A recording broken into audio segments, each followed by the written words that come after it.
Kai Law, a remote sales coach helping setters and closers move from 0 to 15,000 a month. No office, no commute, just skill, confidence, and results.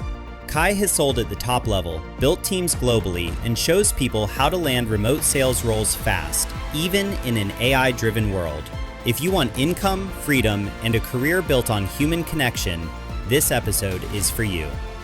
Hello there, and welcome to Find Your Voice, the show where we interview thought leaders and experts from across the globe on their insights and expertise for you, the wonderful audience. My name is Cramond, and today I've got a fantastic guest, Kai Law. He is a remote sales specialist and career strategist, sharing his journey from 0 to 15K a month, helping fellow setters and closers land remote roles in 60 days or less.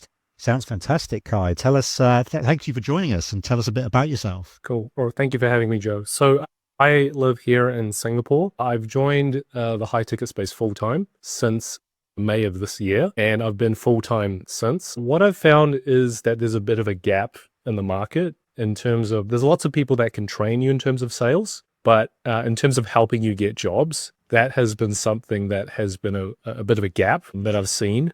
So I've helped dozens of people through that situation, and I've helped because I've had that issue myself finding jobs in high ticket roles. So right. So I've got a lot of insights there.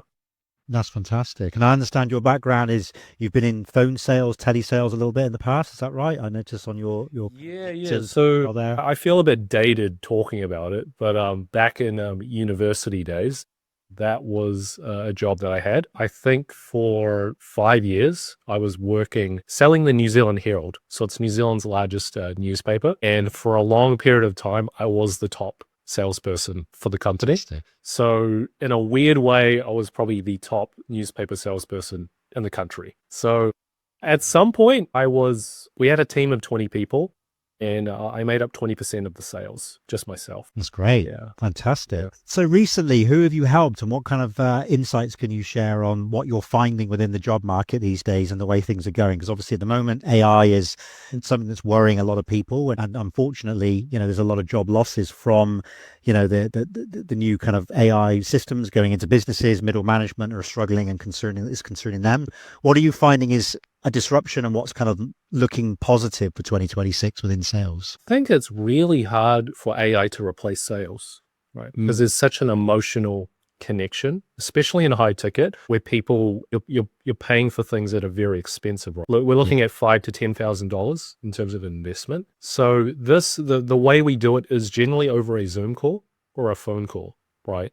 And for you to connect with someone, listen to their problems and help them find a solution for an hour is something that AI is just not there yet. So part of the reason why I chose this career was, I found AI very disruptive. I came from marketing, like Amazon. A lot of the processes are getting automated, and it was definitely a giant concern of mine. So I jumped into the transition to remote sales. Yeah, because I made a lot of sense. Great. Yeah, that's fantastic. And obviously with what I do, just to let the audience know if they've not seen me on LinkedIn or YouTube before we're doing this, is I work as VP of sales for a podcast guesting agency. So I've been in sales for many years myself. So it was pretty cool when we jumped on a call together. And obviously you've signed up with us, Kai, for us to get you on the top 20% of global podcasts. And it was great to talk to a fellow salesperson because, we know the way things go. We know the journey. And tell us a little bit about the modern era of sales, because obviously back in the day, the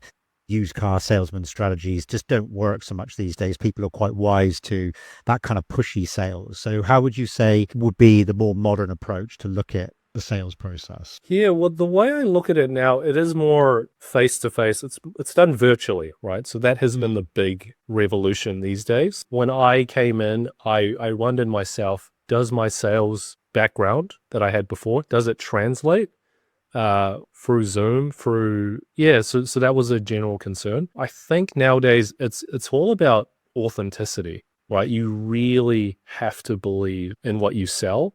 If you come across very pushy and with an agenda, that can really come across over the in terms of your body language, in terms of your intention, all of those. The audience nowadays with social media especially has been exposed to a lot of the nasty kind of pushy sales tactics, right? Yes. So yeah, and a lot of that is coming from a face-to-face perspective, right? And nowadays with the internet, if the call is just not going well, they can just get off the call very easily, right? Exactly. So it does make it a lot more challenging in order to It do that. does, for sure. Yeah, it's interesting actually because, I've found with virtual sales and even having conversations virtually, it's so different because we're literally looking at each other face to face. Whereas if someone enters a showroom or they want to buy something, if they're walking into a kitchen showroom, they're in a different environment. They're not in their own comfortable environment at home. They're able to kind of look around and while you're talking to them. And it's the same in real estate for an estate agent, for example.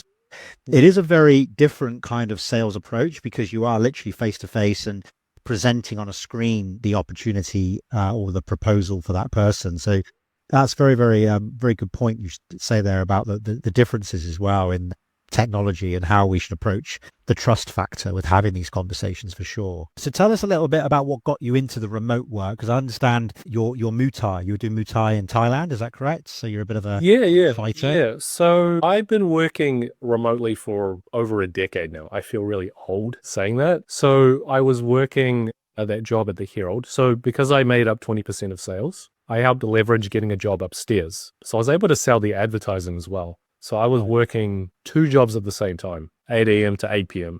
And I did that for 3 years. I had 4 weeks off work. So I decided to go into Muay Thai for 4 weeks for the first time. And yeah, my idea of a holiday was getting beaten up for 4 weeks to learn how to fight. So I came to the realization that I loved it. And I was like, how can I find a way to stay and do this? How much does it actually cost? And when I broke down the costs, it was like $1,000 US. So I was like, how can I make $1,000 US to travel and work? Right. Yeah. So that kind of led me down the journey of making money online. Right. So 6 months later, I quit my job and I booked a one-way ticket to Chiang Mai. And the business that I ended up starting that helped me stay, being a digital nomad, was I got into the Amazon business. Right. So I started my own Amazon business. Yeah. And the first product I ever sold was a selfie stick. That's how when they were first, like the hottest thing ever. So I kind of jumped on that trend, and I was away for 4 years and I traveled to 20 different countries. Yeah. Wow. So this whole exposure to being a digital nomad, it was like a very niche thing that no one that I knew had done it. I was kind of the first one out of my whole friend group. Now it's kind of a more common term and people are familiar with what it is, basically due to COVID. But yeah, for sure. Exactly. That's what shifted our agency as a podcast guesting agency, actually, because we were serving people physically. We were actually helping them build podcasts and studios. We were doing a PR kind of press release stuff, but also on top of that, public speaking.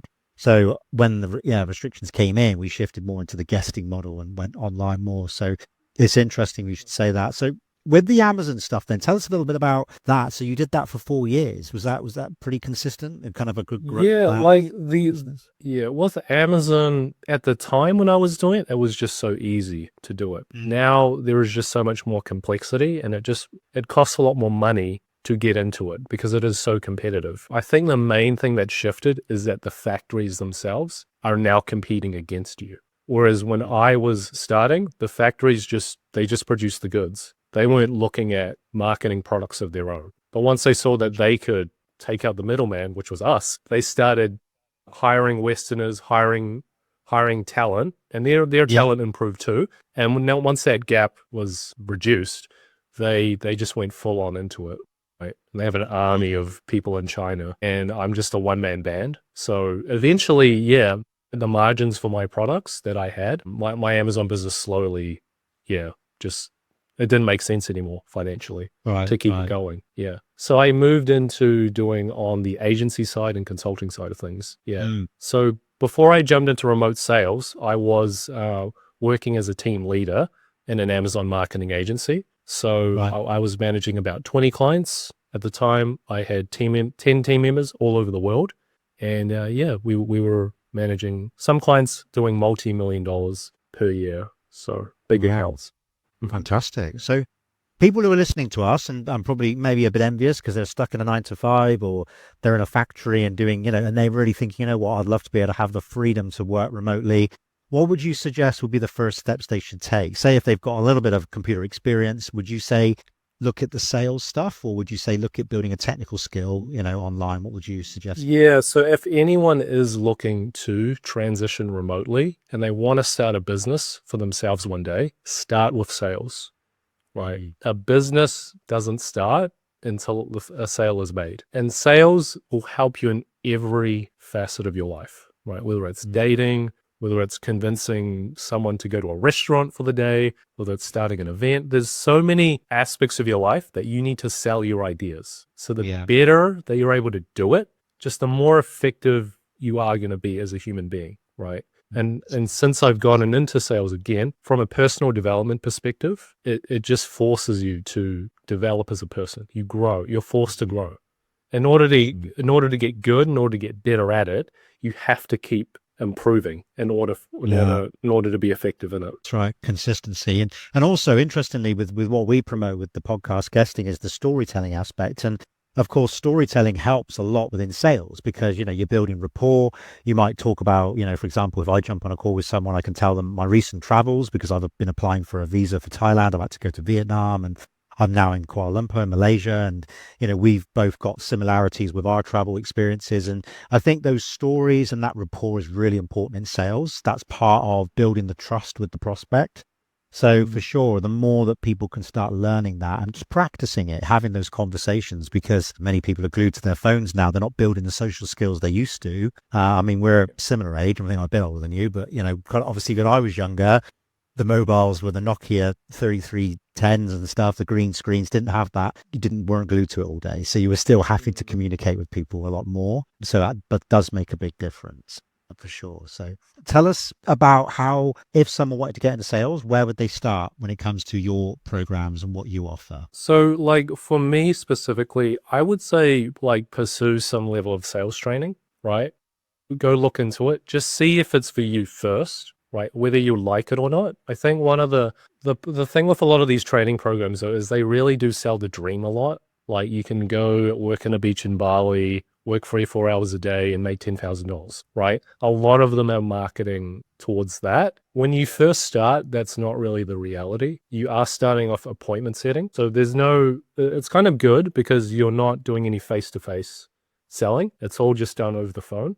And that will help you build in reps. That helps you lay the foundation for sales, because in order for people to do those big $1,000, $2,000 commission deals over a Zoom call, those people need people to fill their calendars with appointments. So I always tell people you want to start appointment setting first, because one thing that does happen is if people go straight into closing and they don't have a full calendar, and they rely on other people to fill in bookings for them, is that they're not a complete salesperson, right?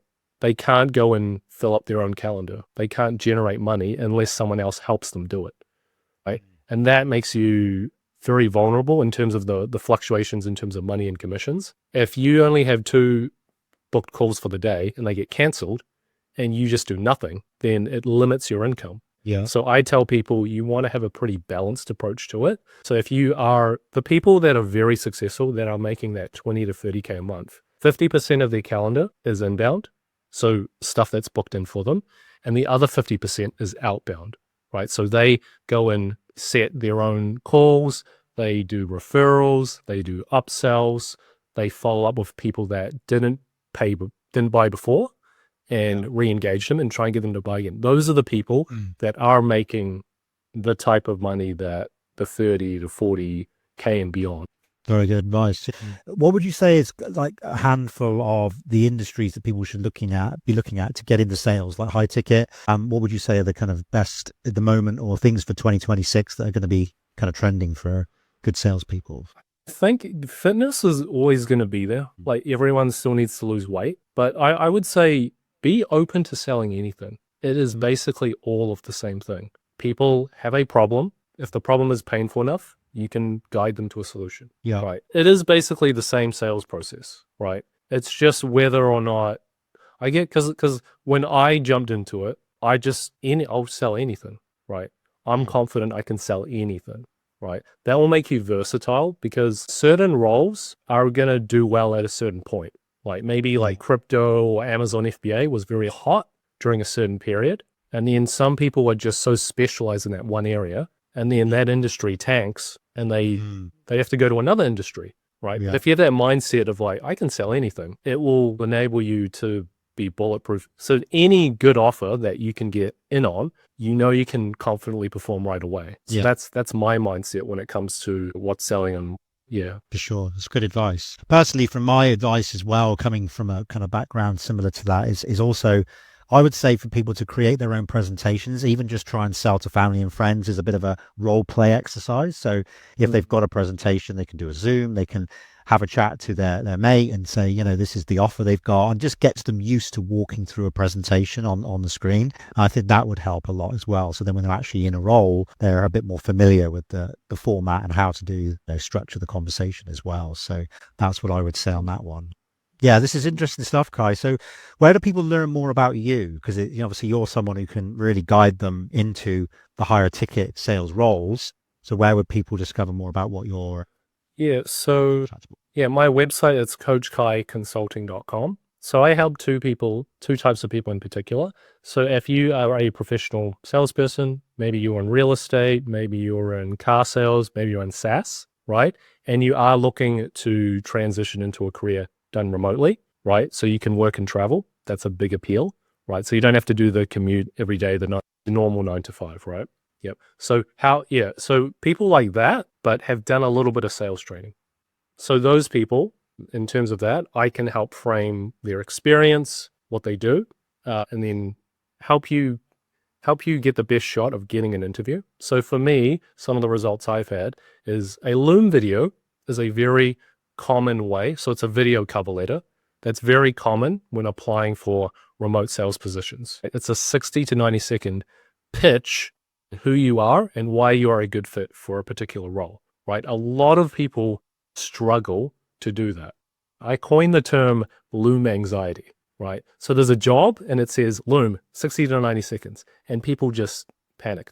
Crap, I have to put myself on video, right? So for me, I've got that process so dialed in that if like one of the roles that I got recently was that person messaged me and within 8 minutes, I had a Loom video prepped, sent right to them, right? And then that enabled me to then get an interview the next day. On that interview, I landed the role and then I started later in the week, right? So the beauty about sales is like you're able to get started very quickly if things align, right? You're able to get started very quickly. Like you're not, you hear about all the youth unemployment and people are waiting a month, 2 months just to hear back whether they got rejected or not, right? So this is the beauty about a sales career is that these business owners, they want to act quickly and it's commission only generally. So they want to hire you. They'll hire you right away. It's little risk to them, right? Because within 2 weeks, if it doesn't work out and you can't produce, you're out. But this is the beauty of what I teach, right? Is that if it doesn't work out, you're able to quickly find another role. Right? You're not stuck vulnerable, right? This industry, things can change on a dime. And it has happened to me where I literally got offered a job, did all the training, did all the onboarding for a week. I went to Bali, had a boys trip planned for a whole week. And when I came back, the job was gone. Wow, okay. They spent too much on their marketing and the lead cost was too high. So they had to cut the sales team in half. I did nothing wrong, but this is what can happen. Yeah, exactly. Well, that actually makes me think of another question. So if people were, for example, working 9 to 5 and they were concerned about the commission only side of it, would you suggest that they start on just weekend work for the beginning stages to kind of build up their... One of my pieces of advice is there are very little part-time roles available. Right. So the piece of advice I give you is even if it's full-time, apply for it first. Get the offer. Once you have the offer, you now have leverage. They want you. Then negotiate part-time. Say, yeah, cool. I'm currently working a current role. I'm working around it, but I believe that, the company will take off. I just want to start part-time first. Just so you can get to know me, I can get to know you. And then, within a month, if it makes sense, I'll quit my job and I'll go full-time with you, right? Yeah. You frame that as a win-win situation, right? Too many people have not applied for any work because they've kind of, in a way, they've kind of shot themselves in the foot. They think, Like they've excluded themselves from 80 to 90% of the roles advertised just because they're looking part-time, right? So the way I frame it is apply anyway with the intention that, yep, I'm going to transition full-time into it. Yeah. If you're half in, half out, it's just not going to work. You're not fully committed. Yeah, exactly. Understand. Yeah, interesting stuff. And I think also as well, if people are looking online for commission only roles, just make sure they're checking the kind of industry it is and if it's profitable, and do some research into the sales cycles of that business as well, so that they understand that if they get the job, that they've still got a pretty high chance, if they can position themselves well, of closing. Because obviously if you're trying to sell something that hasn't got much proven history, or it's maybe the price point's too high, or the demand just isn't there, or they're not running very good ads and their lead funnels and is broken, and that's a lot of stuff for them. Obviously over time, as experience comes, they'll be able to check. But I'm guessing you coach people through that as well, is that right? So Joe, that's a great question. The way I do that is very simple, right? When you get on the interview, after they ask the questions, you start interviewing them. This is where you need to do your due diligence, right? So one of the great questions that I train people to ask is, okay, so what is the top closer making? What is the bottom closer making? Okay, so you kind of know what the ceiling is and you kind of know what the floor is. Okay. Yeah. And then based on how they answer the question, you can kind of see whether it's truthful or not, right? As you do more interviews, you'll get a better gauge. But then the follow-up question to that is, okay, so what's the difference between the top producer and the bottom producer, right? And then you figure out what that gap is. And then when you jump in on the role, hypothetically, you know what you need to do in order to succeed in that role. Yes, it's good advice. And then maybe even ask if you can see some recordings of the top closer, so you've got some training, beforehand. Yep. And if you want to go, if you are already in a good role, right, and you're making good money, but you are looking to jump, then you can ask for payslips, screenshots of the top producers. How much commission are they earning, right? And if it's a reputable business that's doing well, they'll have no problem sending it to you. Yeah. If they hesitate, giant red flag, and avoid, right? We can all sense when something feels a bit fishy. Yeah, and that's definitely not, unfortunately, it's not uncommon. So you do need to protect yourself and do your due diligence. Yeah, no, that's good advice. I think for sure people should be reaching out to you, Kai, if they want to understand a bit more about this. And I appreciate your time. It's been very valuable. Thank you very much for helping our Just one last point, Joe. So I mentioned one person I help with. The second is if you are in a really, really bad offer and you want to get out, then this also enables you to do that, right? A lot of people in the industry are kind of stuck in a role and they feel like they can't get out, right? So I guide you, I give you the skills in order for you to confidently make that jump to a better offer, right? Because I've seen it with my own eyes. There are very capable people in sales that are just stuck on bad offers. And as soon as they jump on a good one, their income doubles, triples. I've seen it, right? So I help people with that, right? So the investment is small in order to, because this is, once you have the skills that I teach and acquire, you can then keep leveling up. As your skills improve in sales, you can keep jumping on better and better offers. So it's kind of a no-brainer in that sense. Yeah. If you are struggling to interview well and find good offers, I help people figure out how to do that confidently. And then from there, it helps them build a good foundation for their career in sales. It's fantastic. Yeah. And also, I guess as well, that if they get, if they learn from you and they start progressing, then there's no reason why they can't have their own sales business where they're hiring closers themselves and looking at other offers and sitting back and managing a team. So, the sky's the limit with this stuff for sure. Definitely. Kai, thank you for your time. Really appreciate it. And so just to remind our audience again, where do we reach you website wise? Yep. So you can find me at coachkaiconsulting.com.